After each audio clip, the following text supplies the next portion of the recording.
So I want you to think about this for a second.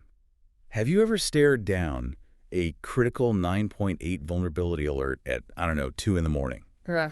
The pager is just screaming, your adrenaline is spiking, and you spend like 3 hours pulling logs and tracing out architecture diagrams. Oh, yeah, the classic fire drill. Right. And then you realize, after all that panic, that the affected server is completely isolated in a private subnet.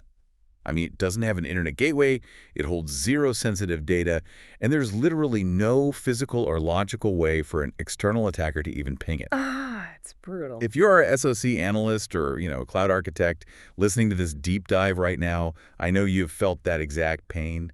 It really makes you wonder, why do we treat all criticals the exact same way? And more importantly, how do we actually fix this broken system? It's basically the absolute bane of existence for every security operations center out there. You wake up, you triage, you panic, and then nothing. The system isn't even reachable. Or it's a ghost. Exactly. It's this massive, incredibly expensive drain on human capital and honestly on mental health. I mean, it leads directly to alert fatigue. That's when your team just starts ignoring actual critical threats because, well, they've been burned by 300 false alarms that same week. And we are tackling this head on today because the entire foundational system that we use to categorize these threats, the very machinery that decides what wakes you up at 2 a.m., is undergoing a massive, unprecedented crisis right now. Yeah, crisis is the right word for it. If you look at the recent research, there's this incredibly pressing situation unfolding at the absolute highest levels of national cybersecurity. The U.S. government just released a report that is absolutely slamming NIST, the National Institute of Standards and Technology. Right. They are calling them out for a massive, unmanageable backlog in the National Vulnerability Database, the NVD. Which is terrifying, if we're being honest. I mean, NIST has essentially admitted defeat on enriching all new CVEs. They've stated they are only focusing on the absolute highest risk vulnerabilities going forward. Yeah, so it leaves this cavernous gap in threat intelligence for the rest of the industry. Right, and while they are gridlocked, CISA, the Cybersecurity and Infrastructure Security Agency, has had to literally step in with this brand new program, they call it Vulnrichment, just to keep the lights on and the data flowing. Thank goodness for that, really. Seriously. Yeah. But here is the brutal reality, right? Attackers are not waiting for our classification bureaucracy to sort itself out. We just saw this highlighted in the research with the rapid active exploitation of the Palo Alto Global Protect VPN authentication bypass. Oh, yeah. CVE 2026-0257, that was a mess. Exactly.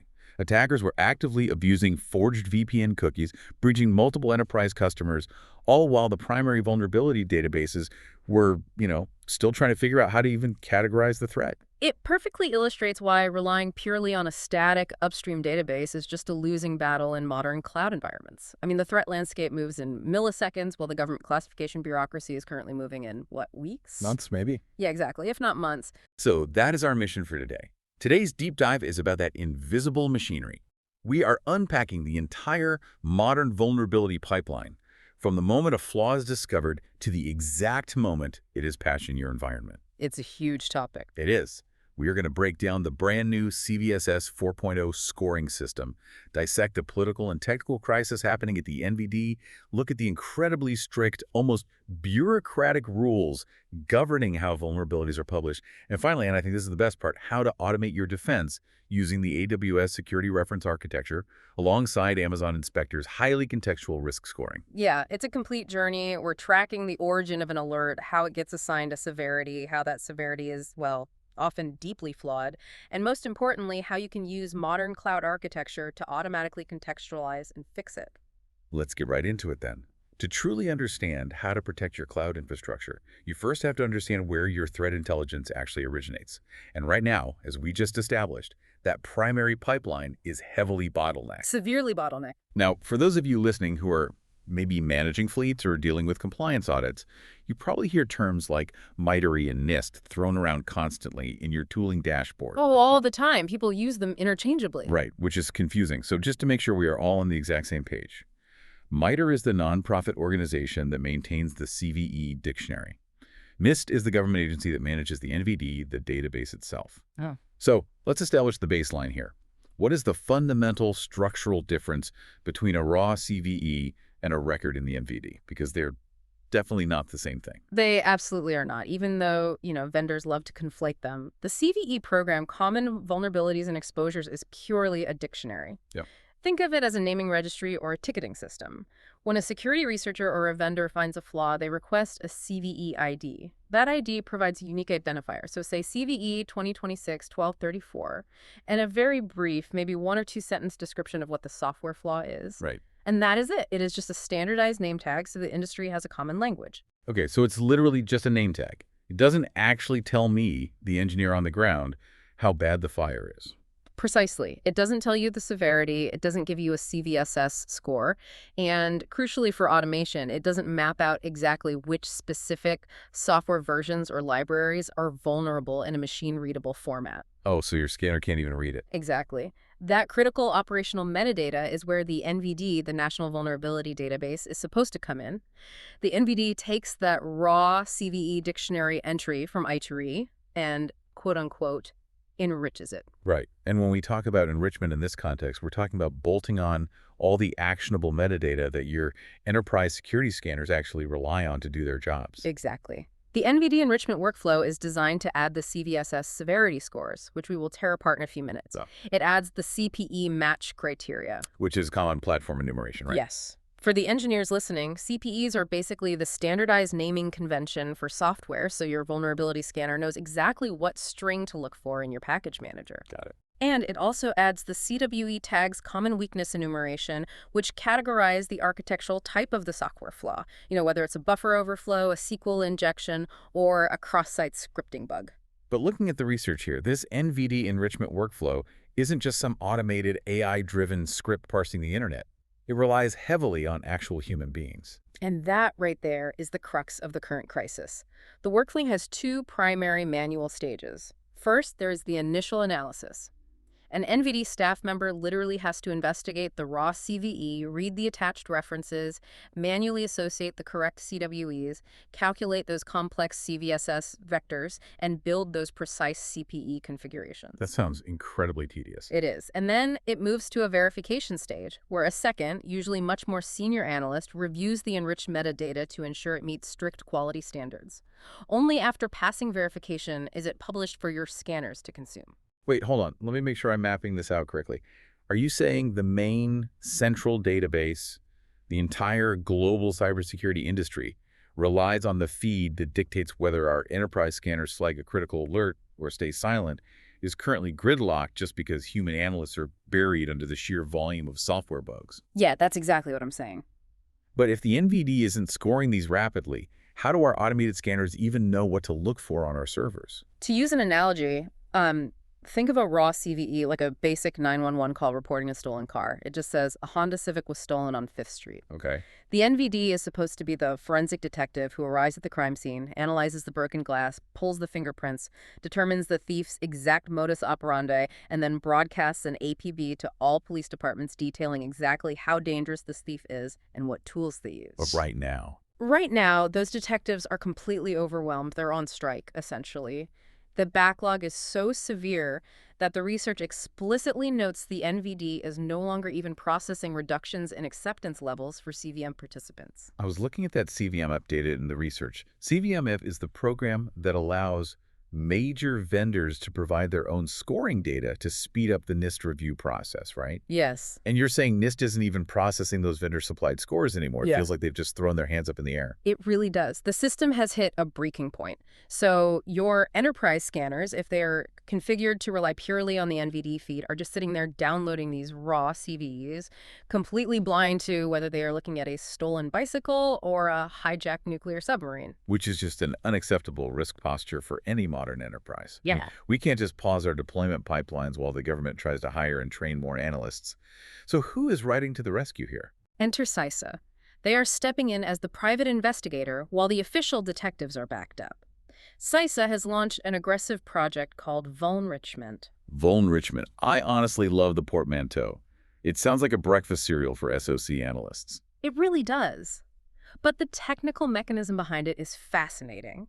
CISA is utilizing something called an Authorized Data Publisher, or ADP, container. Okay, what is that? It's a relatively new capability in the CVE JSON format.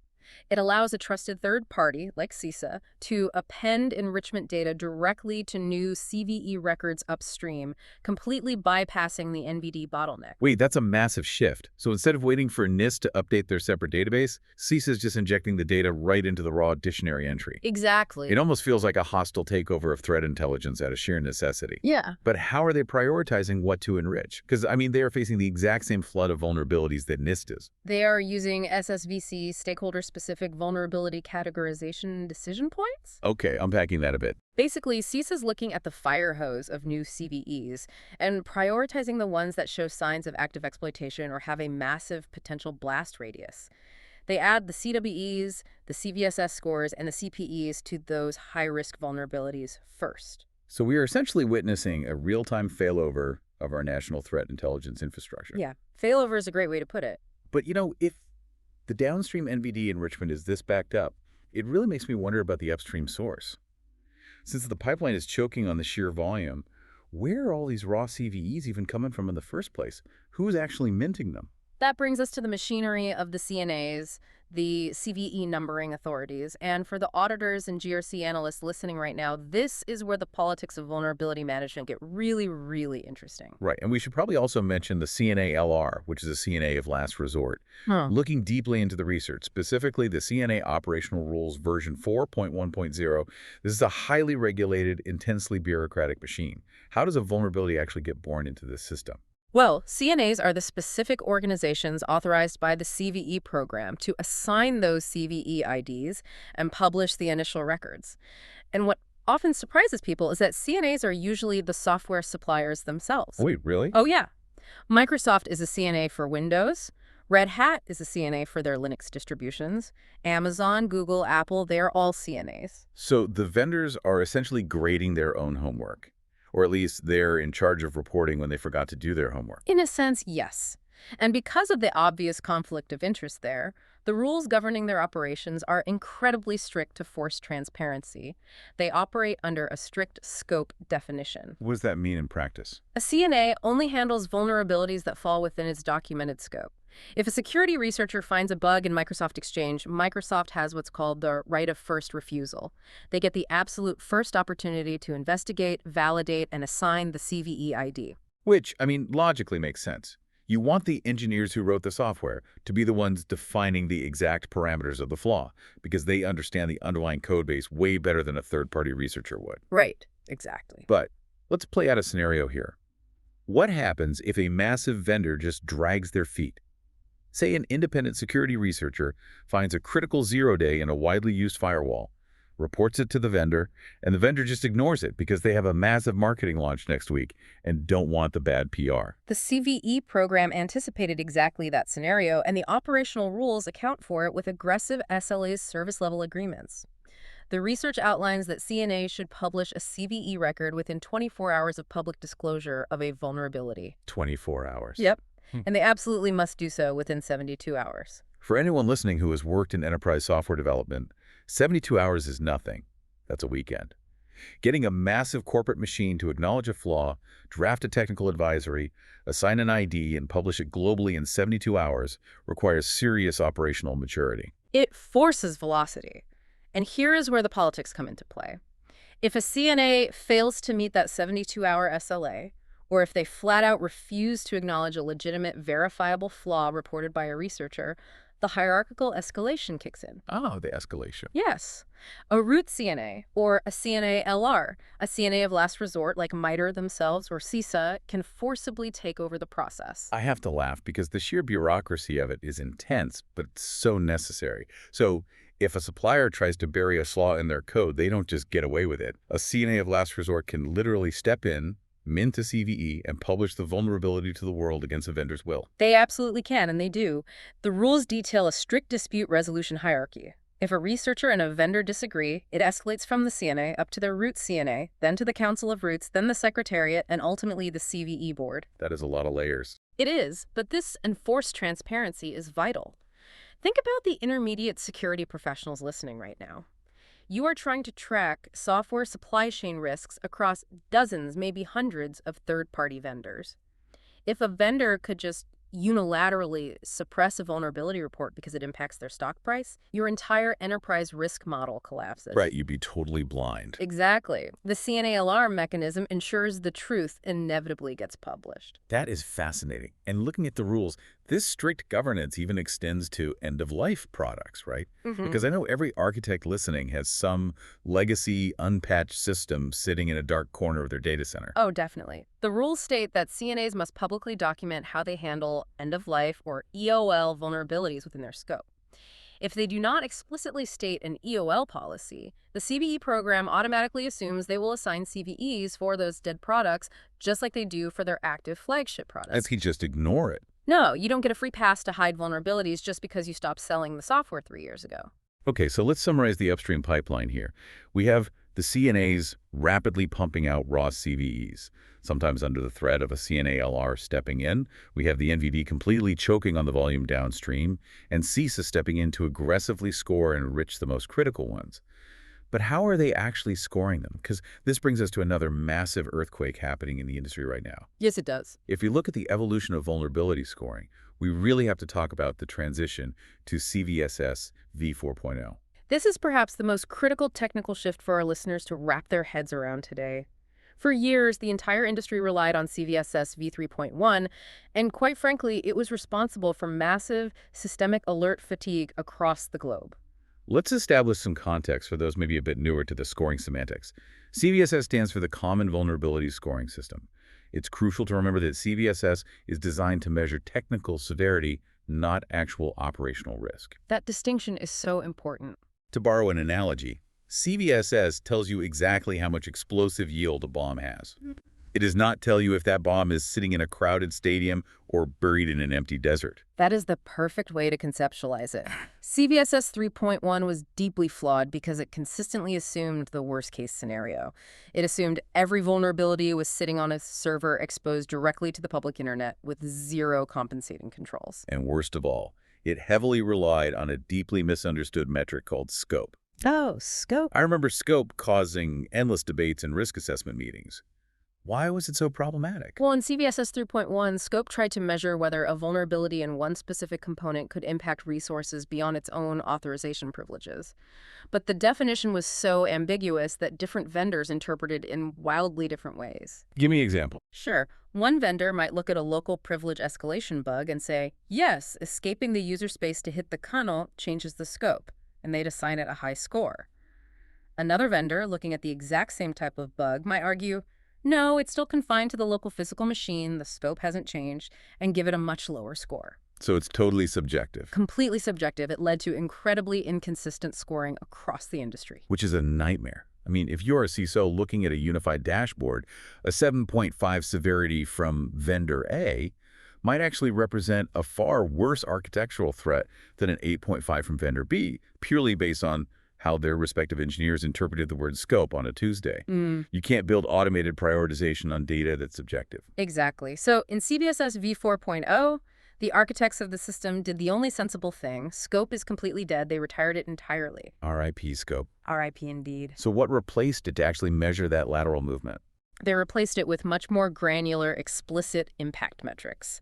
Now, the impact is explicitly split into two distinct categories, the vulnerable system and the subsequent system. Okay. Each of those systems has its own dedicated confidentiality, integrity, and availability scores. So you have VC, VI, and VA for the vulnerable component versus SC, SI, and SA for the downstream blast radius. Ah, okay. I see what you're getting at. So instead of a vague question like, did it jump a logical boundary, you are explicitly measuring what happens to the immediate software library that was exploited versus what happens to the databases or adjacent servers connected to it. Yes. If we connect this to the bigger picture for a SOC analyst, it allows you to instantly look at a CVSS 4.0 vector and see if a flaw allows for lateral movement. How so? Well, if the subsequent system metrics are all none, you know the attacker is trapped. If they're high, you know you have a pivot point on your hands. That is so much clearer. It really is. But there are other major changes, too. Attack complexity, or AC, used to be a catch-all metric that confused everyone. In 4.0, they separated out a completely new metric called attack requirements, or AT. What's the distinction there? Because, I mean, complexity and requirements sound like synonyms. They do, but technically they are very different. Attack complexity now strictly measures the effort required by an attacker to evade active security controls, like bypassing ASLR, which is address space layout randomization, or DEP, data execution prevention. So it's about the attacker's skill. Right. It's about overcoming defensive engineering. Attack requirements, the new metric, captures specific prerequisite deployment conditions that must exist before the attack can even be attempted. Like what? For example, does the attack only work if a race condition happens to trigger perfectly? Does it only work if the victim has enabled a highly obscure, non-default configuration? That is an attack requirement. That is so much more precise. Yeah. It separates the attacker's skill from the environment's luck. And I see in the research they also made tweaks to the user interaction metric, right? They did, and it's a very practical update. User interaction is now split into passive and active. And that makes sense. Yeah. Opening a malicious PDF document or landing on a compromised web page is considered passive interaction. Actively typing in a command, copying and pasting a script, or clicking through multiple OS warning prompts is active. It drastically changes the likelihood of successful exploitation at scale. And what about the old temporal metrics? The ones that were supposed to measure if a vendor had released a patch yet? They've been completely overhauled and renamed as threat metrics, which now focus heavily on exploit maturity. This is crucial for prioritizing patches. How does it work now? The metric asks, is there an exploit actually being used by threat actors in the wild right now? If so, it's marked as attacked. Is there just a theoretical proof of concept sitting on GitHub? That's POC. Or is there no known exploit code at all? That's unreported. This directly feeds into real-world risk prioritization.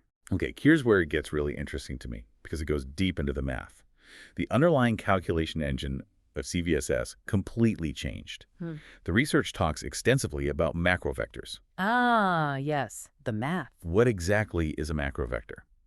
Because I know the old floating point math in 3.1 was causing all sorts of weird artificial score jumps. You've hit on the most mathematically significant change. CVSS 3.1 used continuous floating point equations.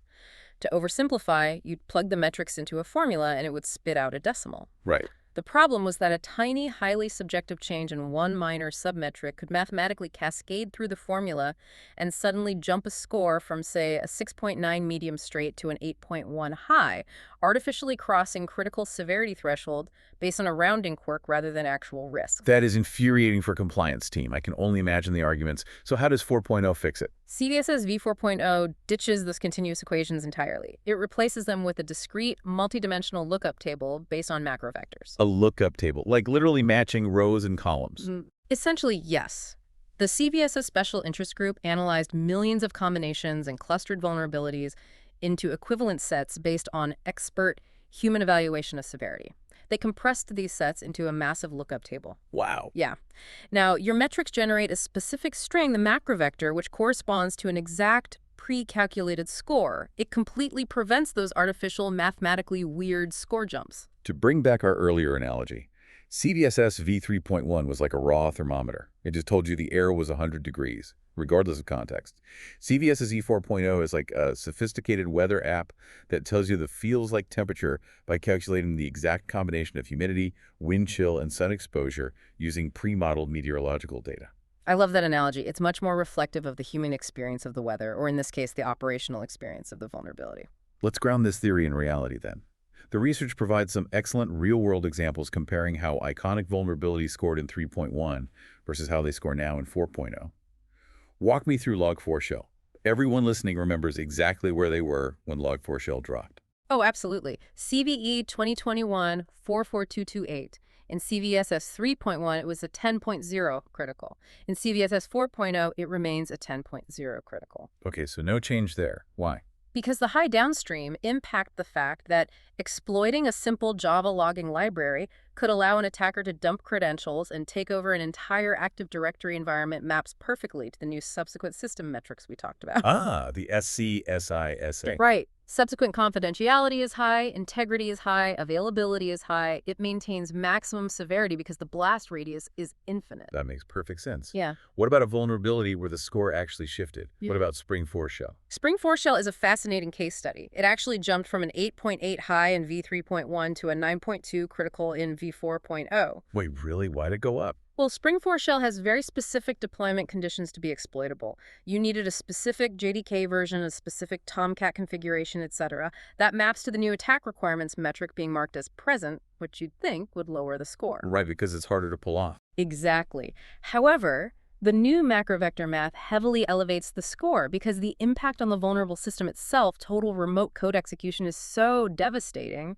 The math correctly decides that even if it's hard to trigger, if it is triggered, you lose the server immediately. Oh, that's smart. And what about a generic local privilege escalation? A lot of those used to get flagged as high severity just because they resulted in root access, even if the attacker was completely stuck on an isolated air-gapped laptop. Exactly. In v3.1, a generic local pribesc might easily score a 7.8 high. In v4.0, it drops to a 7.3. Because it doesn't spread. Right. By explicitly stating in the vector that there is zero downstream lateral movement, subsequent system confidentiality, integrity, and availability are all explicitly marked. None the score becomes much more accurate to the actual contained threat. So CVSS 4.0 is undeniably a massive leap forward in precision. But going back to what you said earlier, even CVSS 4.0 is still just a measure of technical severity. It still assumes the vulnerability actually exists in a reachable state. Yes, exactly. Like, the weather app tells you a hurricane is a Category 5, but you still need to know what kind of house you live in to know if you're going to survive. We need environmental context. We do, which is why, as an industry, we can't just rely on the upstream score, no matter how precise it gets. We have to build a cloud architecture that inherently provides that environmental context. Which brings us to the operational half of our deep dive today. You can have the most precise vulnerability intelligence in the world. You can have CISA enriching it in real time. You can have CVSS 4.0 pinpointing the technical severity. But if your AWS cloud environment is a disorganized, flat network mess, you can't contextualize anything. No, you can't. You can't patch what you can't see, and you can't isolate what isn't segmented. So we really need to talk about the foundational blueprint here, the AWS Security Reference Architecture, or the SRA. For the cloud architects listening, the AWS SRA is your Bible. It is the definitive blueprint for how you take all these diverse, powerful AWS security services and organize them structurally so they actually act as a unified defense mechanism rather than just generating disjointed, noisy alerts. And it all starts with one non-negotiable fundamental principle: a strict multi-account strategy. Yes, a strict multi-account strategy. Right. And I know a lot of people listening might have started their AWS journey, say, 5 or 10 years ago, with one massive monolithic account. They threw their public web servers, their back-end databases, their S3 buckets, and all their IAM users into one giant bucket and just called it a day. And that is a recipe for a catastrophic blast radius. The AWS SRA emphasizes that a multi-account strategy is a mandatory security baseline today, not just a way to organize your billing. It provides absolute logical boundaries. Explain that boundary a bit more. Well, if an attacker manages to compromise a web server in your production account, they shouldn't automatically have a lateral IAM pathway to the S3 buckets holding financial data in your analytics account. Isolation by default.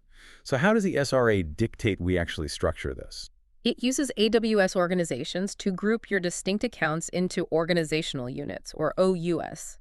You have your master org management account at the very top. Beneath that, you build foundational OU specifically, an infrastructure OU for your shared networking, and critically, a dedicated security OU. What exactly goes into the security OU? This is where you centralize your security, visibility, and operations. The SRA defines a specific security tooling account within that OU. This is vital. You do not run production application workloads in the account. Never. Never. This account is purely where your security team lives and operates. Okay, but how do they actually control and monitor the dozens of other workload accounts from there? Do they just create cross-account IAM roles and log in manually everywhere? Because that sounds like an auditing nightmare. Oh, that's the old brittle way of doing it. The modern approach, and a core tenet of the SRA, is delegated administration. How does that work? You take the org management account, which is incredibly dangerous because it controls the consolidated billing and the ability to create or delete entire accounts, and you lock it down tightly.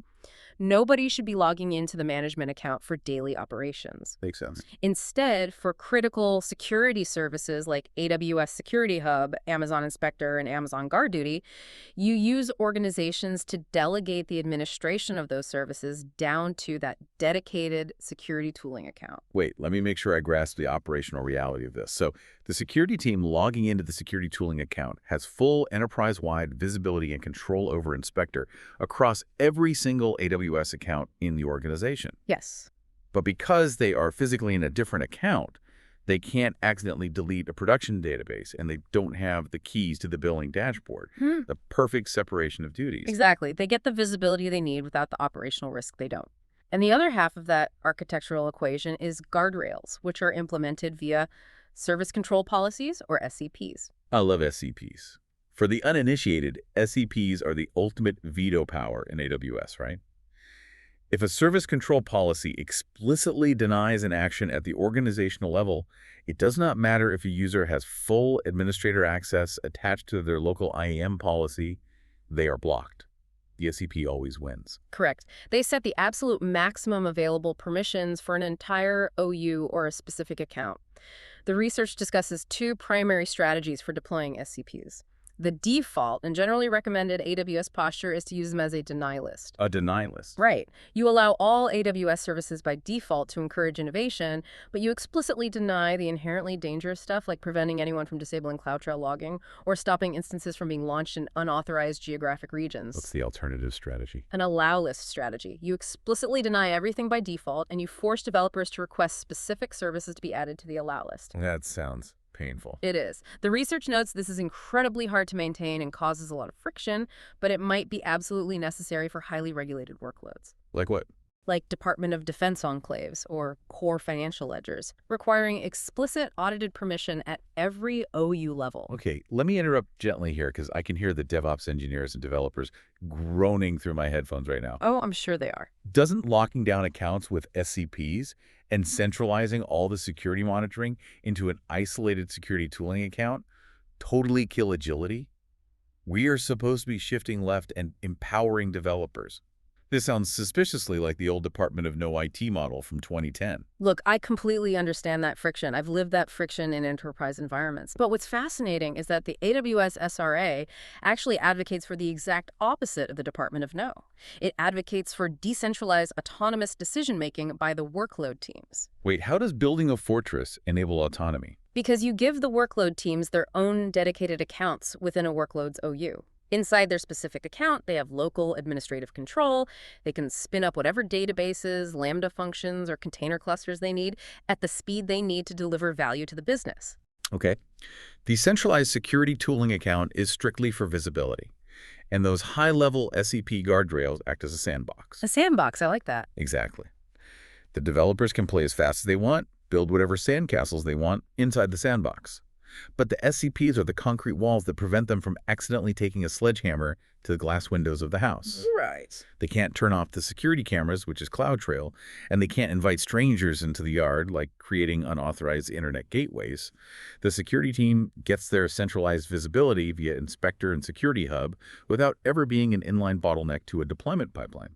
That makes total sense. Trust, but verify, and put literal concrete walls around the blast radius.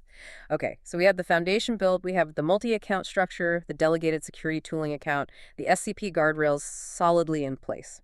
Now, we need to unleash the actual scanning engines to find those vulnerabilities we talked about in the first half of the deep dive. Let's do it. This is where we bring in automated vulnerability management with Amazon Inspector v2. This is where the rubber meets the road. And we have to explicitly specify Inspector v2 because it is a complete ground-up architectural rewrite from the classic version. Let's define some terms for the infrastructure, folks. When we talk about EC2 scanning, we're heavily relying on the SSM agent, which is the systems manager agent. When we talk about containers, we're talking about ECR, the Elastic Container Registry, where you store your Docker images. Yeah. And we'll be touching on SBOMs, the software bill of materials. So why the complete rewrite? What was the fundamental flaw with Inspector v1? Scale and velocity. Inspector v1 relied on scheduled batch-based scans. You would configure it to scan your server fleet every Tuesday night at 2 a.m. Which feels archaic now. It is. Modern cloud infrastructure is ephemeral and highly dynamic. An auto-scaling group might spin up an EC2 instance to handle a traffic spike. That instance processes data for 3 hours, and then it terminates itself. So the Tuesday scan never sees it. Exactly. A batch scan that runs on Tuesday completely misses an instance that lived and died on Monday afternoon. Inspector v2 is built for massive scale. It ditches scheduled batches entirely in favor of continuous event-driven scanning. Event-driven, so it only consumes compute resources when something actually changes state. Yes. But before we dive into the specific event triggers, we have to talk about the intelligence pipeline powering Inspector, because this loops right back to our opening discussion about the NIST crisis. Inspector does not just rely on the backlogged NVD. Thank goodness. If it did, we'd be flying blind right now. Exactly. The research highlights that Amazon Inspector maintains a massive, real-time, localized vulnerability database. It aggregates data from more than 50 distinct security threat feeds. 50? Yeah. It pulls directly from MITRE, from Red Hat Security Advisories, Debian, Ubuntu, Amazon Linux, and various commercial threat intelligence repositories. It automatically synchronizes, normalizes, and deduplicates these feeds at least every 24 hours. So if CISA's Vulnrichment program updates a score, or if Red Hat publishes a critical advisory for an Apache bug before the NIST analysts even wake up and start their coffee, Inspector already has the intelligence. Exactly. It completely bypasses the government bottleneck. That's huge. Now, how does it physically apply that intelligence to your infrastructure? Let's break it down by resource type, starting with traditional EC2 instances. Inspector v2 uses a hybrid scanning approach. Primarily, it is agent-based via the SSM agent, which is natively pre-installed on almost all modern Amazon machine images. And what is the agent doing?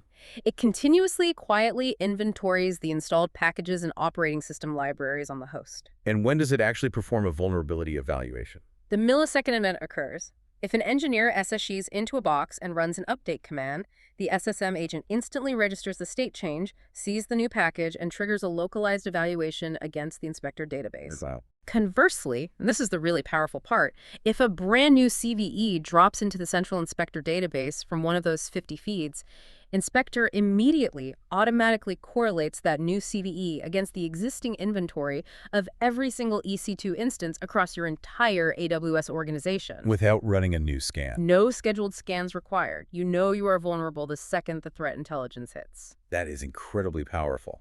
But what if the instance doesn't have the SSM agent installed, like a third-party marketplace appliance, or a legacy system where the developers just refuse to install agents? That's where the hybrid fallback mechanism kicks in. Inspector provides an agentless scanning capability. How does that work without an agent? Behind the scenes, it takes a momentary EBS snapshot of the instance's underlying volume, mounts that snapshot in an isolated, secure AWS environment, analyzes the software inventory at the block level, and then immediately deletes the snapshot. This happens automatically every 24 hours for unmanaged instances. That is incredibly slick.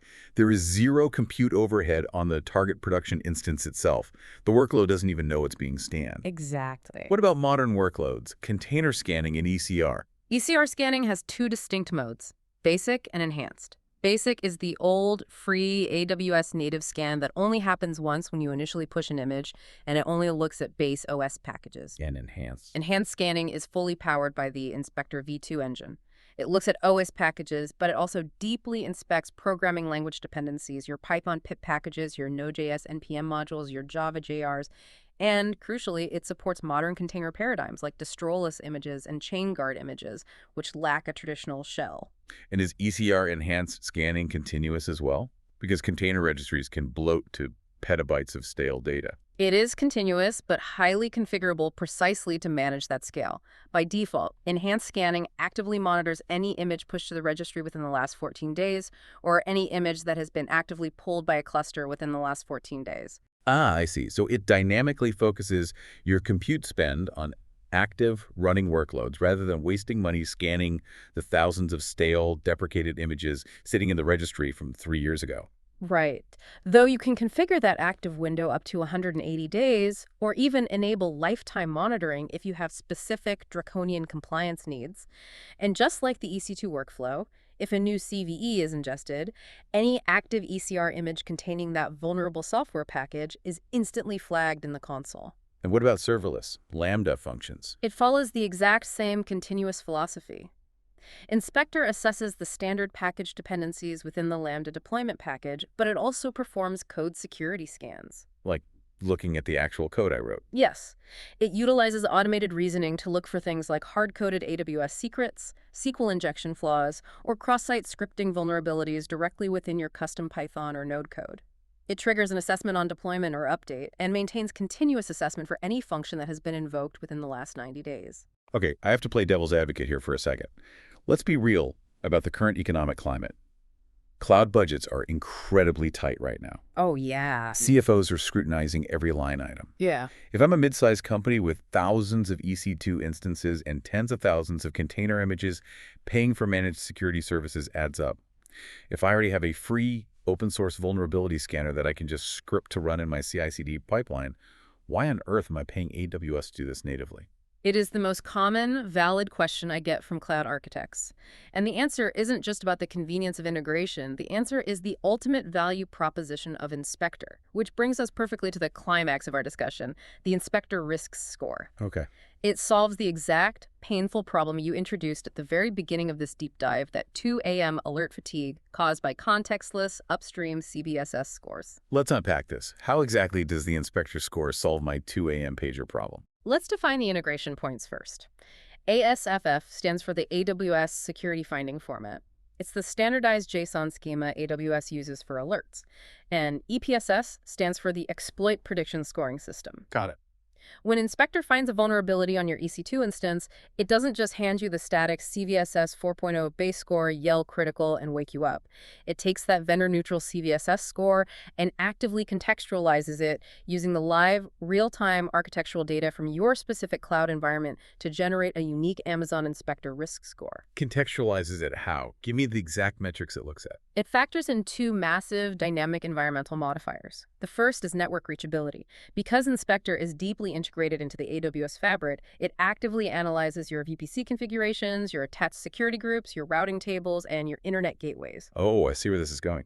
If a vulnerability theoretically requires a remote network access to exploit, say, the CVSS attack vector is marked as network. But Inspector's mathematical graph analysis proves that the specific EC2 instance is sitting in a private subnet with no public IP address, no attached load balancer, and no route to an internet gateway. It knows the bomb is buried in the empty desert. Exactly. It automatically, mathematically downgrades the Inspector risk score.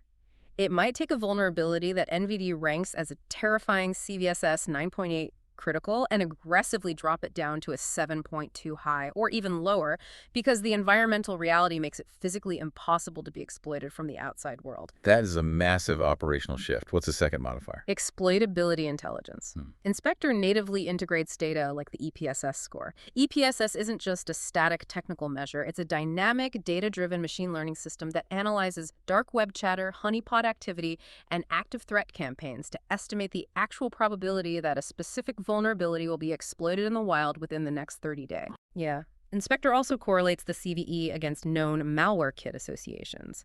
If a vulnerability is purely theoretical and only exists in a white paper, it scores lower. If there's an active ransomware gang using it to breach companies right now, the score shoots up.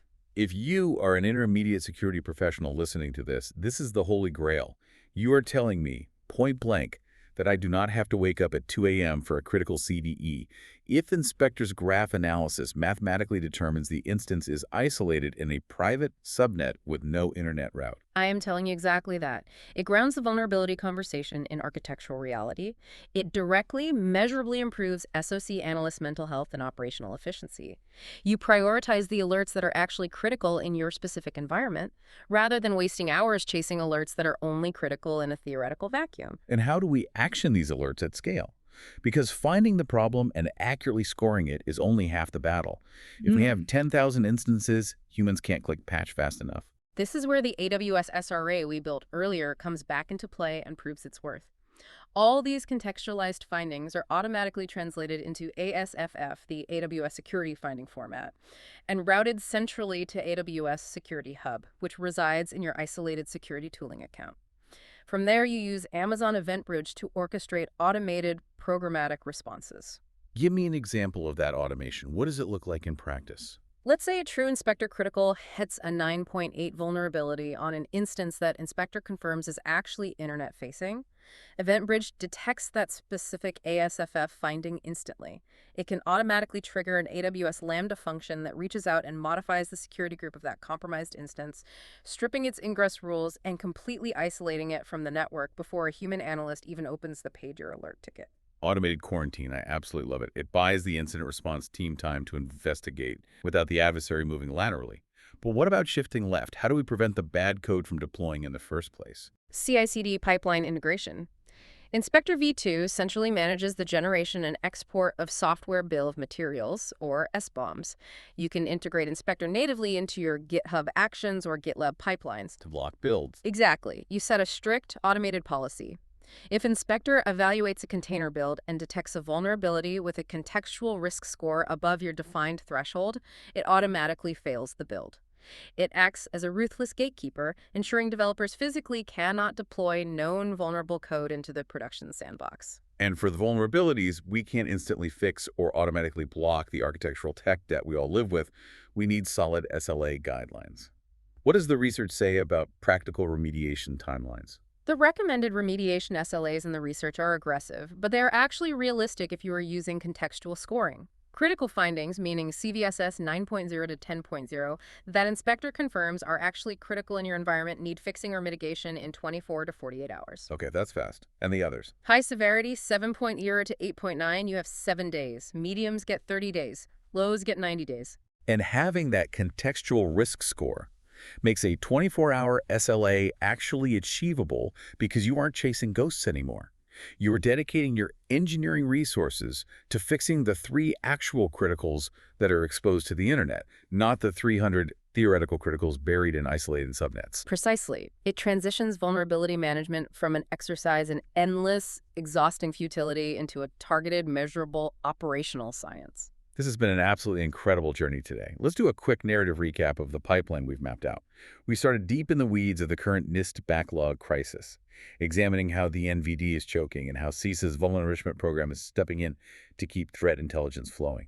Yeah. We explored the strict, often politically charged CNA rules governing how vendors publish these bugs. We broke down the granular math of CVSS 4.0, specifically how replacing floating point equations with macro vectors and retiring the ambiguous scope metric gives us clearer technical severity. Much clearer. Then we architected a secure fortress using the multi-account AWS security reference architecture. And finally, we unleashed Amazon Inspector v2 to turn that raw upstream threat data into actionable contextual intelligence, factoring in real-time network reachability and EPSS exploitability to ultimately save your SOC team's sanity.